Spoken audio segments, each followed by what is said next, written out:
Welcome to the Breakaway, episode 2. As you can tell, things are about to get very serious. No, I'm just kidding. Alec, welcome back. Nice to be back. Yeah, last episode was it's definitely an experience being on this side of the camera. It's a lot of positive feedback. I think I'd like to lead with that. Thank you to the comments. Thank you to Aaron Borrell for the extensive feedback. I hope when you hear this, you will hear a jingle and you will see some color in the background that you approve of. We had some audio issues in the first one. So just overall, thank you everyone for the support, the feedback. This is something we plan to improve incrementally. So every episode will be 1% better than the last. So get in the comments, the DMs, and let us know what you'd like to see more of. Today, the two sort of big talking points is we're going to dive into this running doping allegation. It is just an allegation for now. And we are going to have a quick chat about the wearable airbag for cycling. Could this change pro cycling? I mean, we're sitting here giggling about it. There was a time Tour de France riders didn't have helmets on. So they had those like leather... or just fresh air flowing through the hair. So those are the two big topics we're going to dive into. Some news, results, massive racing this weekend, Tour Down Under, Western Province champs, Atukwos. I mean, there's just so much going on. So we're going to squeeze as much as we can in. Hopefully get to some of the upcoming things we're doing this week outside of, this podcast and some of the other stuff we're doing. So where should we start? Safety first. Yeah, let's do some safety here. The Aero Bag, which I love how they threw Aero in there to try and help us adopt the idea of the bag. You just add Aero on and it's immediately like everyone's game. It's a good play on words. Yeah. They got me on that. Well, yeah, I'm immediately interested. So what is the Aero Bag? The Aero Bag is a wearable airbag for pro cyclists. Very specifically, they're focusing on pro cyclists. I think the most notable part of the news here is that Team Picnic, Postal is the American-based team, or American-sponsored team, they've been using it in the off-season. They've been training with these things on, and it's being discussed for use in pro racing, like seriously. It's integrated into bib shorts and with a rear brain pouch, as they're referring to it. There's a replaceable CO2 canister, and so far so good. There haven't been any unplanned ejections that have been reported. But yeah, there's been quite a lot of coverage in the Domestique, 19th of Jan, as recent as that confirms that the team trial and the future race use is being seriously considered. Big news. Yeah, it is. I like that they are trying to reuse the CO2 cartridge. It's no longer for your tires. It's to save your life now. I find that very interesting. So I think on the side of the road, you're going to have to make a decision when you only have one of those left. Do you take it out of the pouch? Or do you put it in your tire to get home? Straight into a comical and controversial take. I love it. So I think we have to be serious about these things because personally, I feel an immense sense of anxiety going into a road race these days. From a few years ago to now, it's like, shit's crazy. And if you look at European racing, I mean, just referencing Byron Munton, that goes live today. Please do enjoy that podcast. Very excited about that. You'll see this on Thursday. He talks about the speed and the risks people are willing to take in pro cycling outside of Pro Conti, outside of Tour de France, World Tour level. It's hectic. Like it is no joke. It's pretty serious. And this is the first real safety innovation that doesn't just feel like a glossy campaign. And if this thing is reliable, if we're not getting accidental discharges, let's take like a positive outlook. This is the biggest breakthrough in safety since a helmet. That's serious. Like I can see all the memes. I can see the comical side of it, and there's this toxic masculinity thing around, cycling must be dangerous. No, I'm it doesn't have to be dangerous. Totally off that as much of the risk as you can mitigate without it being, like riding around like you're the Oros man. Yeah. I'm all for it. And I think I'd love to see a breakthrough. Well, I think that jumping off at the beginning of your point there, you're saying that Oaks are really trying to push the limit. when they're racing, they'll do whatever it takes to get into it. Look at any other form of sport, especially like motorsport, which also went through a huge safety revolution in like I think the 90s or in about the 90s. A lot of people died. Recently, the Halos. Yeah, even now. But at the end of the day, like people will take chances. That's how you win. Is you have to take those risks to do that. And unfortunately, you have to maybe practice or get those skills honed before the race itself. So you are doing that in the road, surrounded by other people who may or may not know what you're doing or what you're going to get into. So yeah, Byron's not wrong in that people are really taking those risks.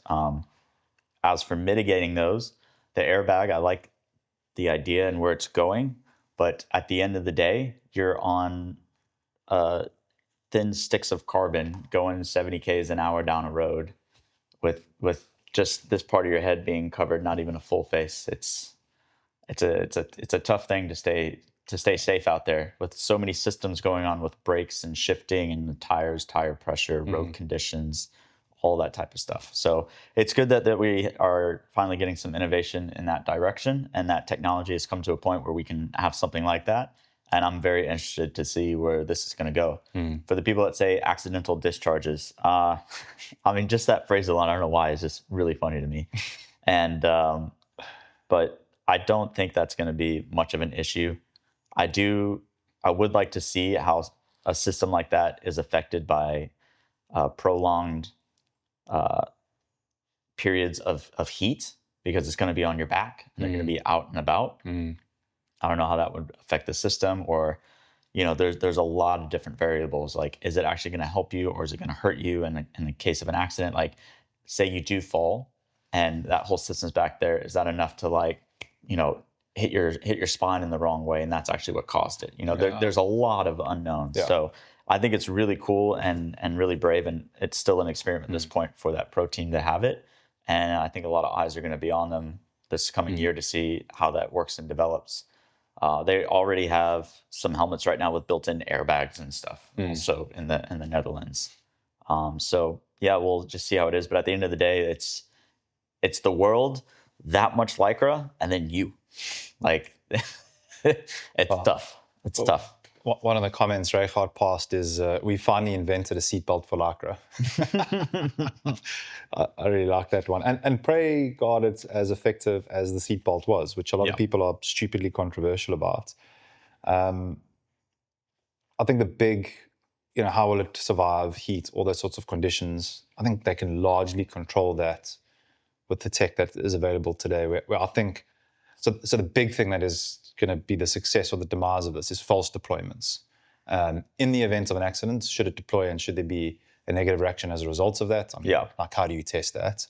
But false deployments, particularly if you think heading into a sprint, people are bumping, it gets pretty gnarly, huge amounts of power, lots of friction. I don't know about a sprint though. Imagine you're busy bellowing down towards that line and you get something like that, coach. I think that's where there's a lot of fear. Hypothetically, something like that does happen, and you're literally going to have the pro teams like completely tapped out of it. Like, it's just not going to happen. So those are, not that I want to prey on the downfalls of it and think about all that could go wrong, but those are the big things. And if they get that right, great. Personally, I'm all for it. Anything to reduce the risk without it, again, within reason, I'm all for it. And then, the follow-on discussions are going to be things like, should it become mandatory like helmets did, which is controversial to a lot of people that aren't, I've accidentally, heaven alone knows how, left the house without a helmet on and discontinued the ride because I live at the top of a hill. So I realized at the bottom, I'm like, there's no ways I'm going up 200 meters of climbing. I'll just ride without a helmet. And I got, Ashley in particular, Van der Walt, Jack's wife, scolded me. It's like people were really upset. Like, it's super irresponsible for you to have gone out like that. Not too many years ago, that would be totally normalized. I think that's a good thing. I think that's a great thing. That's a good evolution of responsibility and holding people personally accountable. Personally, would I wear one? Depends how it looks. I hate to say it, but if it looked stupid and it was all like, it removes that aesthetic of a nice, clean pair of bibs, contradicting everything I've just said, I probably wouldn't. Going into a race, cycle tour, if it was an option, and I would. I think 100%. I think it's just going to look like one of your pockets is just full of stuff. I think that's what it's going to be like. Not like a jacket stuffed in there. I think it's going to be like, I don't know, maybe the size of your phone just in there. So I think that's what they're aiming for. You're not going to have like this big booty on the back of the bike trying to be all aero in this whole system.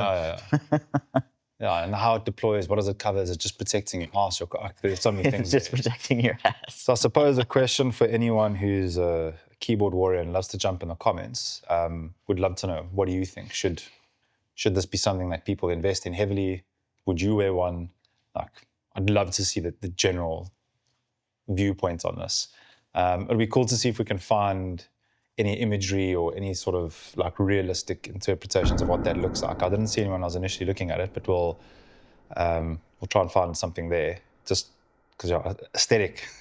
Let's not pretend cyclists aren't hyper focused on it. I mean, at the end of the day, you're doing the same thing as somebody on a high-speed motorcycle, or like a mid-level high-speed motorcycle, and you just got to look at the tech that they're doing, and this is very slowly following that in those footsteps. I think at some point in the far future, we'll see pro cyclists in full one-piece leather things like the people that ride motorcycles on the track. Oh, sure. Yeah. Bit extreme, but I mean, I don't know. Maybe they'll make it some breathable material. So airbags for you, thumbs up? Yeah, thumbs up. You happy? Yeah.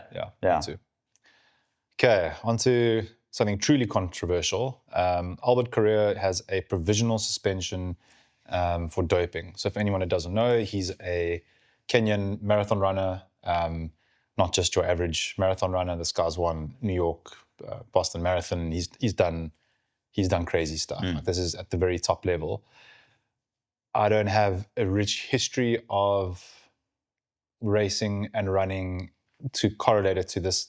To me, this is like people dope in running. It was quite a shock headline. Yeah. Maybe it's just me. Something you usually hear. No. And if that is the case, again, anyone that is more informed on running, please, I didn't go and research all the people that have been busted in the history of time, but this really did stand out for me. And whilst I don't want to dive into Albert and whether or not he did and what punishment should be exacted on him, it's provisional suspension, guilty until, innocent until proven guilty will kind of be the, what's followed here. And everyone's mainstream is covering the headline because people sell clickbait, this is media at the end of the day. But I think, as much as running has an incredible credibility, running is, we've used this phrase so many times, Dan, eternally thank you. Running is pure. Yep. I think it's perceived as that. I've never perceived running in a light that is anything other than associated with trust and all sorts of other good things. And if you get a big name case, it has the potential to corrupt the top tier where people think, oh, well, everyone's doing it. So like if we think back to the Lance era, everyone kind of says like, Lance got busted, but everyone was doing it. Yeah. And my view on that is neither here nor there. I don't want to detract from this point, but that's like, you would hate for that to happen in running, and that's the risk in this. And I hope it doesn't come to that. I think transparency is key. People, these bodies are so worried about protecting their sport and the image of it that they sometimes reveal very little. I think transparency would be absolutely critical. But for me, my take on this is that that's what's at risk here for running. Yeah. And I think sports in general, I can't think about too many sports. I mean, I laugh when people talk about clean bodybuilding. Like, in my mind, that's just not possible. But sports in general, you want to be perceived as clean. Clean needs to be cool, not, the other way around. And I think cycling's done a big job of trying to turn that narrative around. And I would say successfully have done that. That's what running's facing. And this to me just seems so left field. Like, it was like shock headline. Like, what? Running? Yeah, usually when you hear about doping, it's in every other sport except that. Like you said, running is very pure. You just put on some shoes and you go. Maybe you have some fancy clothing or some fancy glasses, but it's actually pretty entry level wise. It's very low costs. You can do it anywhere. You don't need a big area. You don't need like a lot of money for it. So to hear like people are doping to try and get to the next level, especially if you have all those accreditations as well, why are you trying to push it even more? At this point, like I said, it's only allegations, but hopefully it's not true, and the sport remains pure. Mm. Otherwise, if the fans are thinking that this is all theatrical and fake, and you have to be doing this to get to this type of a level to achieve these numbers and these podium finishes, then running is going to slowly die as a fan favorite. Yeah. But yeah, I think just because cycling has so much money and it's so fast paced and it's engaging and there's just so much going on at any time you have like the bike, the person, the team, the training, doping can kind of find its way into there a bit more, like whether it's mechanical or within you. But with like running, there is no team usually. There's maybe a couple of support. You have like your trainer, your nutritionist, then you have your sponsors for like your shoes and then your clothing, and then it's up to you. Yeah. So to be able to try and mix that in there, I think is quite a bit harder to hide. And again, like coming back to that point, running is very pure. So I think it's very interesting. Very interesting. Just going back to now what we're doing here is exactly what I want to criticize media of, which is they kind of treat, and it's fair to say this, I think broadly speaking, media treats doping as a PR department thing that they can, because it gets engagement, like there's no question, and that's what people are selling, rather than like a core sort of product feature. So what we're doing is, we're talking about this thing now, so we're bringing more light to it, but we don't actually know what the outcome is. And to the transparency point, if in the absence of transparency and facts, rumors fill the gap. That's the risk. That's what's at play. So for all we know, this was like, medication, or, you never know how small this could be. Yeah. A headline gets out, media loves to, the PR department thing, like, and no one knows. There's been no clarification. It's just a headline. So that's, when we talk about what people are getting wrong in this, like we don't know what the case is there. I sincerely hope, I really want to believe that it's nothing and that isn't happening, but there's something to be said there for how people cover these things and how the sport itself communicates. So that transparency, PR thing, like if this is wrong, a lot of people might never follow up on that article. And it's just, running's gone to the dogs. People are doping now there too. Like that's what running. What I found to be the most interesting. It wasn't doping that everybody was concerned about. When you're doing these marathons, people were worried about like Oaks getting in a car, getting to the other part of the line, and then cutting in and then finishing. Like that was the thing. That's a real thing. And but to me, I thought that was actually kind of exciting and like, let me hear more about that story. Like, how did you do it? How did you get away with it? Like, that's super cool. Oh, you just handed your flag over, or you got the microchip. Like, I thought that was kind of cool. But to do like doping, I think is kind of another level. Like that's not just you cheating. That's like you cheating the system. It's more broad than that. Yeah. Where like if you were to cut the line, that's just you. You're not taking away from the sport. You're just doing you.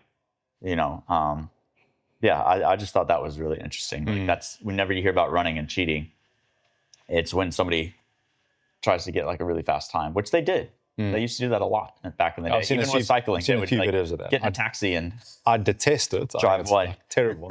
People should get death sentences, but I get the story, the entertainment part of it. Yeah. I suppose one thing with this raises, and this is broad across sporting in general, is just how far behind is anti-doping. They had this biological passport, big breakthrough, however long ago, that's cycling specific. I don't really know that it'd be great to try and find someone from WADA or someone in the industry, we can try and hunt them down to get some like factual-based evidence. But anecdotally from people that I talk to, it's like, it's almost like they got to get lucky to catch people that are intentionally doping, because there's so much more intention and money behind that and people pushing the envelope. So there is this dark sort of like conspiracy theory that it's super advanced and it's just like no one can catch them. I don't know. I don't know. This will never go away. This will be there forever. Yeah. But I get the sense that anti-doping is very antiquated, and I think there should be a renewed push there. It's like I loathe anything to do with that. It's just what it says about you as a person. And I also think that if there are allegations, things should be kept quiet until it is made true and there are facts. Because saying it, you're an athlete and that's how you make your income. That's your livelihood. That's who you are. That's your image. You've worked very hard to get to that point. If someone were to come along and say he's been doping this whole time, that could completely ruin everything, even if it turns out to not be true. So the way that I view the allegations for doping is the way that I view if somebody's alleged of a crime. Before you know the facts, they've said that you've done X, Y, and Z, and it can completely destroy your life, even if it turns out to be false. And they've gone through the judicial system and all this stuff. So I kind of hold that in the same regard. And not only does it destroy the person, but it also hurts the credibility of the sport. Yeah. So that's my take on it. We'll try and keep tabs on that. Yeah. And again, so the audience, I mean, I'd love to hear any takes on this. Like, do people think that doping is rife in running? I mean, I would love to know the general take on that. Like, I think I'm not in the racing, deep into the racing running scene. Yeah. But if there's like a general sense, like, oh yeah, top 1%, like there's no ways it's possible. If that is the general sentiment, which I just wouldn't know, like, let us know. Or if the opposite is true, pray God it is. But I think at some point too, you have to draw a line at what point do you consider doping? Because people take supplements. They have well, it's clearly defined. Anything WADA says is illegal. That's it. Okay, but I mean, yeah. Based on those rules, because those are the rules. Anything outside of that, yeah.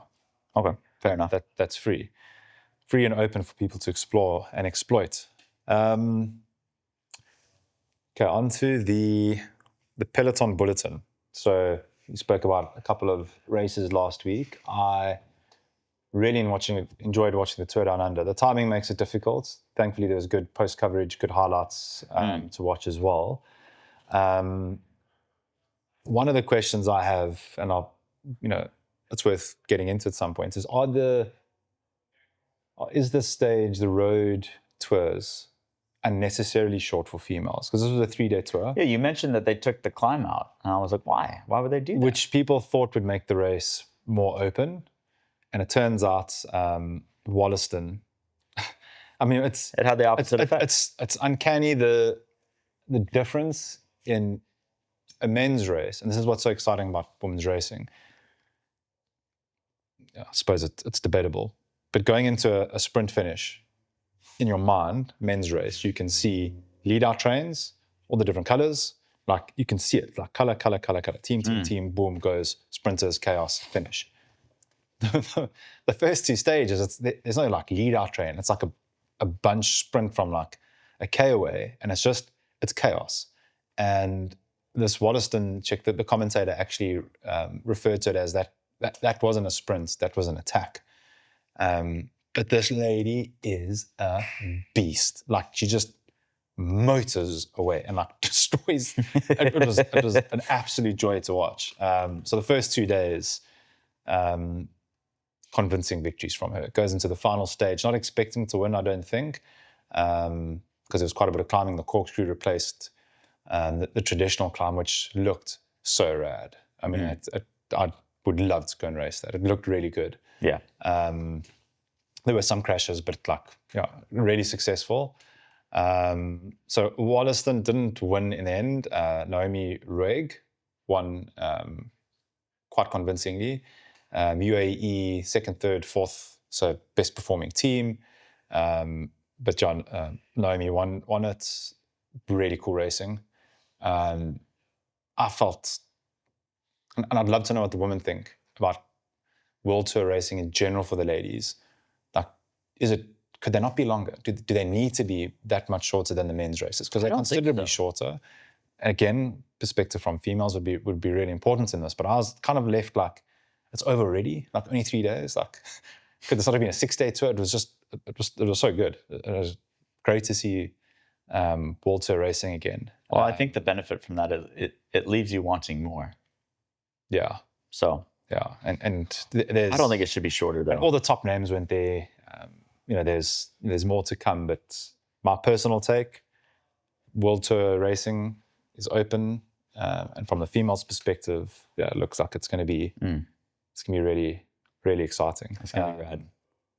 Yeah, I've got nothing to add there. I really enjoyed it.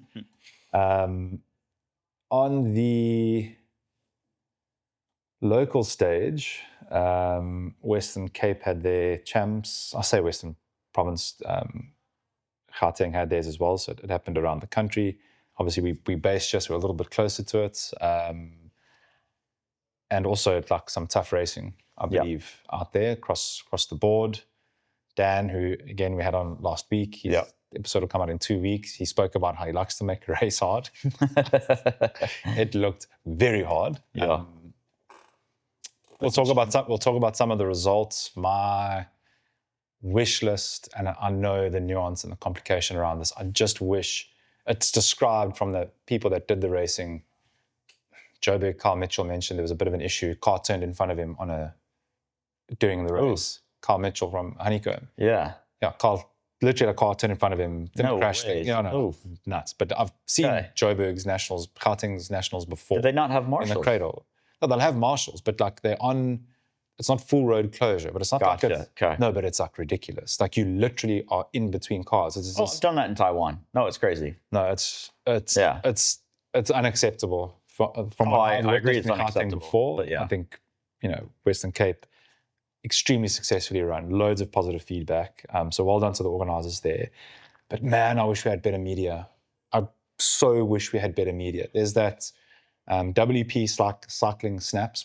He's the official photographer, and he does his level best. He must put his handle up to cover, on the day, Instagram. He's just posting what he can, and it's like you get these little snippets of it, and it's like, I just wish we had enterprise and level media coverage. Man, I think if they had it's expensive. It's all the nuance, but I so wish we had it because it's such good racing. If they had more media coverage, maybe it would be more likely to have tighter restrictions on the road closures and stuff, and you can prevent stuff like that because there's more eyes on it. Yeah, I think that's a good topic for next week, actually, for us to get into. That's really good to hear those results.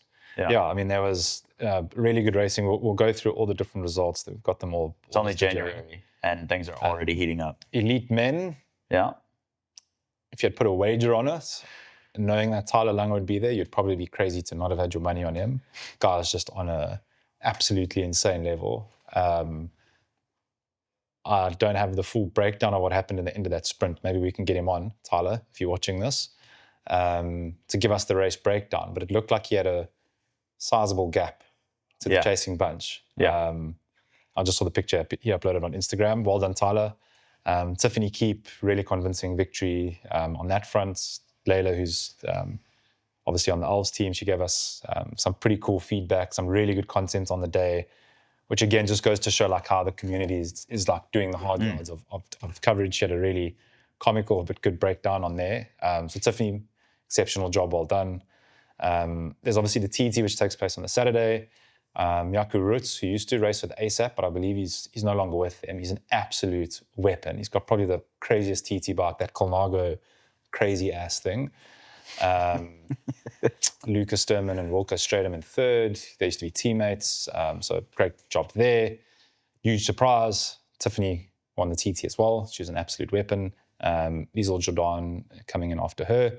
And then under 23 junior men, Dean Woodley, Willem Fasahi, under 23 men, under 23 women, Anya Duplessis, who, if you look at the race time for the road race, obviously they're racing in different categories, was not far off the elite women. So Anya Duplessis definitely looks like someone to keep an eye on, if that's how she's performing there already. Like I said, this month, everybody's coming out, guns out, ready to go. Like they're not playing around. No, SAs is around the corner, and this is like a big signaling for that. So we'll put up a link for Western Province results. We'll also put them up for Gauteng, so we're not just sitting here reading them off. I know that Gauteng was also very hotly contested. A lot of the Honeycomb guys were up there. A lot of notable exclusions. People that were at Atukwos, some big names, not present at Province Champs. So SAs, again, pray God we get epic media coverage. I think is going to be a dynamite race when it comes around. I think that's going to be unreal. And you never know who's going to come back. I know Byron has got his eye on it. I'm so pumped for SAs, like more than I've ever been. I'm going to go out of my way to try and get us then, like go and spectate as much as we can. And we'll try and make it about doing a media job. But we'll really, I can just go watch and spectate. We'll get down in the pits with the teams and do some interviews, definitely. Let's get some stories. An epic race. So that is our Peloton Bulletin. Atukwos will also post those results. They're extremely tough race. What was it? 120 Ks, 3,000 meters of climbing. I did that last year. What was the That's, temps this year? Do you remember? The temperatures? Yeah. Not sure. Last year was actually. I didn't see anyone raving about it. Okay. But yeah, like super gnarly race. Very gnarly. I was shattered at the end of that. What I'm brought back to at the end of like, we're putting this schedule together to cover all the different things. I'm like, there's too much. There's so much racing going on. There is. Yeah, the Bay to Bay marathon as well, which was, ran quite well. I'm led to believe there's a lot going on. And there's a lot coming up. We'll run through that towards the end of the show as well. Any races we've missed, if you're at any of these races and you have any comments on how they run, how the race unfolded, please, whether it's on Instagram or YouTube, like jump in there and give us the lowdown. We'd be dying to hear it. We don't know everything that's happening, but we froth hard for the race reviews and people's experiences from the race. So please jump in. Just going back to the Bay to Bay marathon. So it's not a marathon, it's a 30K run. So I got that completely wrong. And the men's winner was Edward Jack and Gerda Steyn, the happiest looking runner you'll ever see in your life. Like, she just is never not smiling. But I really want to get onto the podcast. So Gerda, if someone manages to get you to watch this video, please know we are coming for you. We need to hear that story. I need to know how she can smile and be so happy and run so fast. But they were running that race in 2 hours, 8 minutes. Wow. That's incredible. And an hour 40. Jeez Louise. Eric Coetzee 2025, 2 hours 8. We don't have the official times yet for 2026 yet, but like, that's how fast they're running this thing. That's insane. No, it's nuts. I ran, my best split I've ever run is 3:36. That's insane. I don't know how they do it. Like, the fastest I can do is 4 minutes. No, it's ridiculous. And then to hold that for 30 Ks, which is why they don't have this winning time. Yeah. So we can't see the official 2026 results, even if we look for them. Shame. Okay. Those. I want to start normalizing talking about the times these people run and like relating it back, because it's ridiculous. It is how fast these people run. And Did you want to do a? What was it? It was because everyone's on the Kipchoge challenge. How long can I hold Kipchoge's pace for? I want to do the Gerda Steyn challenge. I want to get on a treadmill and see how long I can run a 30K Gerda Steyn pace for. And I reckon it'll probably be somewhere around 5 seconds. Yeah, absolutely insane. What was it? It was, speaking of times, yeah. So this oak, I could not pronounce his name to save the life of me. He broke the 6-hour barrier for 100 kilometers. And so to put that in perspective, that's ridiculous. His pace, they invited people from all over the world to do this. Road, obviously. Yeah, it was like a circle track. What was his pace? His pace that he held for 6 hours was 3:36 a K. No, my brain doesn't comprehend that. Like to do that for 30, okay, cool. But to do it for 6 hours, but we'll do it. We'll see if Virgin Active will allow us to go and no, they won't. So we'll go to a flat track, and we'll see how long we can hold that pace for. Oh God, I'm already throwing up. I'm gonna wear my Run Club shirts. I'll get an extra boost from that. I'll make the effort if you show up in your Run Club shirt. So Idris is not just a cyclist, at least not to us. He's a friend. Someone we all rode with at some point. He's had coffee in our cafe. He was tragically killed in a completely avoidable incident over the festive period. A drunk driver, and this is not alleged, it is factual, a drunk driver, no less a doctor, left Camps Bay Beach, 7 a.m.-ish, drunk beyond comprehension. Mm-hmm. People, tried to stop him from getting in the car, and this is firsthand, multiple verified people that have fed this information back. Leaves, goes around the bend, opposite side of the road. So he's literally a whole lane over, just up past Camps Bay towards Clifton, hits Idris dead on the spot. And Idris wasn't even in the middle of the street. He was over on the side. He's on his side. He's on his side of the road. In the middle of the road. Cycling, doing absolutely nothing wrong, riding his bike, doing what anyone should celebrate, being healthy and outdoors. And he got off 2 days later and had to just pay bail. Which is just 15K. Yeah, 15K. Nothing. It's a laughable amount. The headline is cyclist killed motorist, and it needs to be rewritten to a South African murdered unnecessarily. The fact that it's like on a bicycle takes away, it dehumanizes the situation for many people. And it shows you a lot of the things that are wrong with society and this country, because it sets precedent that, I mean, we think when you leave dinner, I had a glass of wine, I'd rather you drive. Don't want to get stopped because what if? But do you now think it's like, wait a minute, you could get hammered drunk, kill someone. Yeah. And the what if is 2 days later you get off. Follow-up trials in April. PPA and a lot of other people are doing what they can to try and make sure that justice is served. And it's not to take away from that. But I guess what we want to surface here, talking to the active community, not talking to cyclists, not talking to runners, talking to human beings, that this has to be a turning point. It is, the list just goes on and on and on and on. And it speaks to a larger problem. And everyone kind of has, when I say everyone within our community and our sort of just once removed from that has this general feeling of this is the turning point. It has to be different. And it's not going to be if everyone sits and just moans in the coffee shop and talks to themselves about it. You have to mobilize, whether it's in person, whether it's, writing letters to, from Jordan Hill Lewis to Alan Windy to, whoever. Like, this has to be a turning point, because it doesn't just affect cyclists. It affects everyone that enjoys being outdoors. The solution is not that we do less and you let drunk drivers run around rampant. Like, that's not the solution. Like, leave the roads open so drunk drivers can do what they want. How the hell is that a solution? No, law must be implemented. People and it must be punished as well. Yeah. This guy, everyone deserves a second chance. No, you have gone beyond the reasonable point of. He was laughing at the scene, from what I had heard, which already tells you enough about it.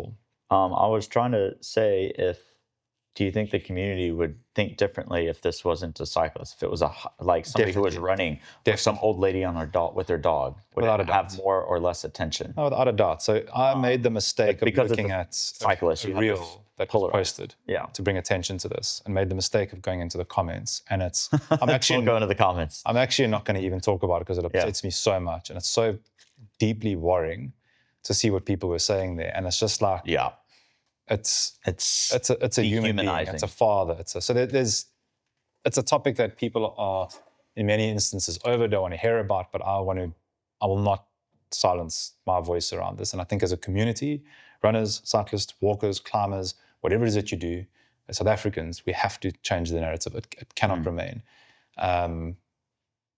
In saying that, there is a ride at the end of the month that will have, cars from PPA just to, help make sure that, everyday road users aren't impeded and that the cyclists are kept safe. Oh, that's nice. Okay. Let's Ride, if we can just include their Instagram handle, are, big supporters in terms of arranging this, making it happen. So it will be from town, a small loop, and it's a ride in support of Idris. I really encourage, even if you don't have a bicycle, if you can loan a bicycle, get one. If you can't, just to be there at the start or at the end as someone from the active community to show your support. It is so flipping important. And find out there, because there are spokespeople there that know how to make a difference, know how to apply pressure to the right bodies for this. This is a chance to go and be somewhere, to take a step to make a difference. And I have to advocate that we do that as much as possible. Yeah. It's I can't imagine what Idris's wife and kids must be going through, because they're literally left without a father now. Yeah. And we need to do our bit in long-term solving this and in the short-term. Do you know what my solution to this whole issue is? Anybody who gets a driver's license, what they need to do is they need to be sat in an open parking lot in a chair facing this way. And they're going to have some oak and a car way back here drive real flipping close to him as fast as you can, as close as you can. So everybody gets that experience of just like, Oh, cool. I don't want to do that to that person. I mean, there Let are, everybody there are really understand practical ways that it's not to- rocket science. There are Oh, it isn't ways in rocket getting your science, yeah. license. There's so many ways that it can be it can be improved, never solved. Now I talk about this in a South African context. There is a growing trend globally, it appears, with there being an increased lack of sympathy between road users and cyclists. And I want to separate that from this, because that, there being friction between different road users, that's never going to go away. There's friction between road users and taxis, road users and anything. Like, that's a different conversation. It's also ridiculous and it should be solved. This is murder. This is not a cyclist in the middle of the lane irritating you and stopping you from getting to your flat. No, the guy was drunk. It completely changes the narrative when you get behind the wheel, 100%. Drink and drive. It couldn't have even been a cyclist. It could have been a child.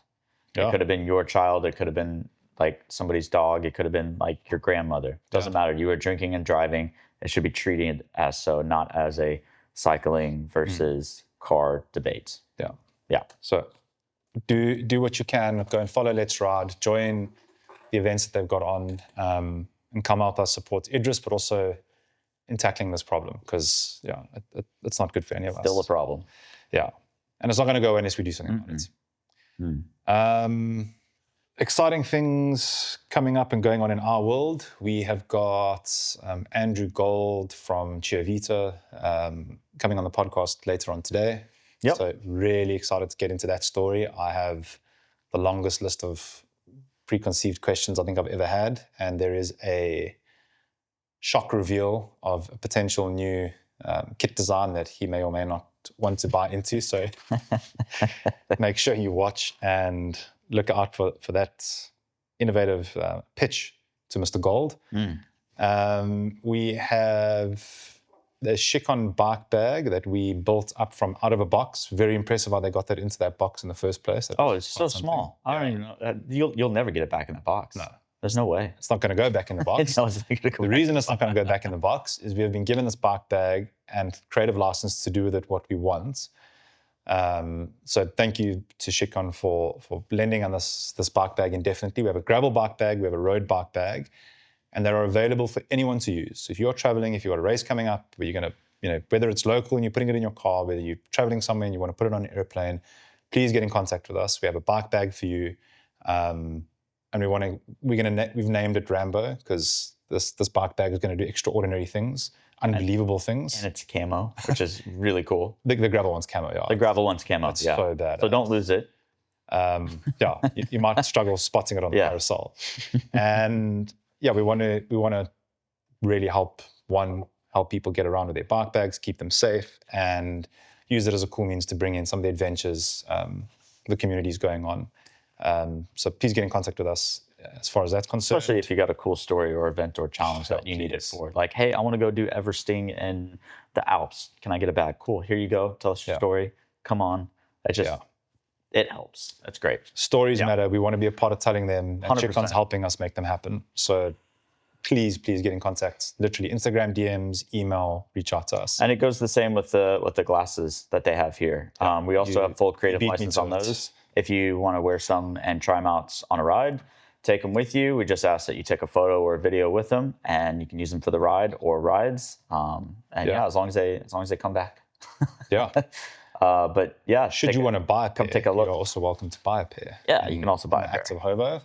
Not while we're doing it, but there's a nice range of stuff here. And we have complete creative license with it. We want to tell stories. That's what matters most. So there's the bike bag unboxing and build and whatever is going to go live tomorrow on YouTube and on Instagram. So that'll be yesterday by the time you see this. Any questions on the bike bag, any limitations, if you want to post a wish list of, I wish I could take that bike bag and my bike too, please drop in the comments, let us know. You never know what we might be able to help make happen.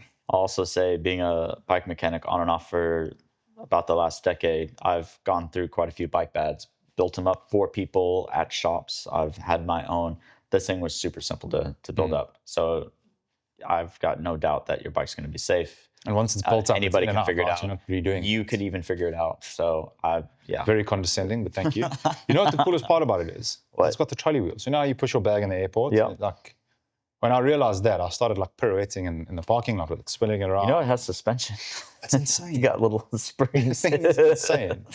I'm going to send you a video of me dancing around the airport with it tomorrow because I'm going to Joburg. And I'm going to dance around the airport with it, see if you can find a cool song to overlay. And it's probably going to look terrible, but we'll post it anyway. You're going to have like a Benny Hill song? Yeah, I was thinking like a Louis Armstrong, What a Wonderful World. Okay. It's like a beautiful connection of Yeah. man and machine. Cool. In saying that, going to Joburg to go and do a first, I think it'll be the first published ride and review of the Factor 1. Beyond excited to, well, I've seen it already. I haven't ridden it. I've heard great things, so look out for that. So it'll be a little test ride and review, our takes on it. So that's coming up. We have got, at the end of the month, there is the monthly marathon. So I am going to attempt running a marathon at the end of every single month. Based on how my knee feels today, it's probably not going to get very far. It is an open invitation to absolutely anybody. You don't have to run the full marathon. It's a case of going as far as you can. And it's really an event to push yourself, to go out and see how far can you go with no pressure, loads of vibes. So look out for that. That'll be on Saturday because the Idris ride is on the Sunday. So it was going to be Sunday. It'll be end of the month Saturday, which I think is the 30th, 31st. It's before the 1st.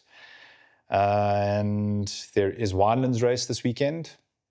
Yeah, a lot of eyes on that one. A lot of eyes on that one. I see that the DC Save the Date went out for anyone that hasn't noticed. So already. The thought of getting back into that zone is trauma. You know, I've played around with maybe I'll do it this year, but I don't know. It's not quite my kind of race, but from what I've heard from a lot of people, it's not really about the racing. It's about the people that you work with, and it's a team, 100%. and you get your own jerseys, and it's like a whole, it's like the race is only like 15% of it. The rest of it is all the camaraderie. It is the most important race. You So are I going might- to do DC this year. Am I? 100%. We'll see. I need a road bike In your first. contract, if you go have a look. Oh, is it? I didn't read that little And bit. you keep flirting around this road bike thing. You need to just buy an Alves Mori, get a road set of wheels for it, and you'll be just fine. No. There's another whole I need a conversation. proper. Actually, next week's proper road episode, bike. should Alec buy a God. Alves Mori? No, I as a don't need gravel another and bike. road I already have two bikes. You don't have an Alves. Well, you'll wait till you see what I come back with from Taiwan. Keep showing with. you. Speaking of things you're going to come back from Taiwan with that are ridiculous, next week I want to look at that Van Rysel, those nuts shoes they've come out with. Oh, yeah. They Apparently, that's tri-bar. only supposed to be a technical display. It's not actually supposed to be real. But again, that's kind of also up in the air. But look who's It's doing just- it. Decathlon Van Rysel. Which That, for me, is really the story. The insanity of what they're doing is really cool. People are pushing the envelope, among many others. But look at what they're doing. But I Look think who's it's doing just super interesting that it's decathlon. Exactly. Like, Imagine I only- Sportsman's Warehouse brought out exactly. the most Sportsman innovative- Warehouse. Here you go. Yeah. Or Cycle Lab. No. That's wild. They went and they've only done that in like the last 4 or 5 years. So the story there to me Yeah. is corporate can be exciting for cycling. Corporate could be exciting. and the same so for running. Yeah, that's some of the stuff coming up. Anything we've missed, anything that you think should be on the race schedule? I mean, there's just so much going on, but we'd love to know. And then just a closing statement. We would love, as you guys know, that this whole brand is built around telling stories from the active community, for the active community, because stories matter. If you have a story that you want to tell, regardless of what it is, whatever imposter syndrome you're battling, please reach out to us. If you want to come sit in on the show and lend your voice to the audience and talk about something in particular, this is meant to be community-based. So please, if you would like to, reach out to us. We're really open to ideas, and we'd love to represent more of the community on here. Yeah. Being in front of the camera is not as bad as you think. I mean, I've loathed being in front of the camera, and this is my second time, and it's great. So if you have a story and you're worried about being in front of the camera or you're shy, don't worry about it. That's fine. You get over it in 5 minutes, and you just feel better about it. So just come tell your story, please. We want to help. Alrighty, that's Yeah. it. Breakaway episode 2. Cool. Done. So, boom.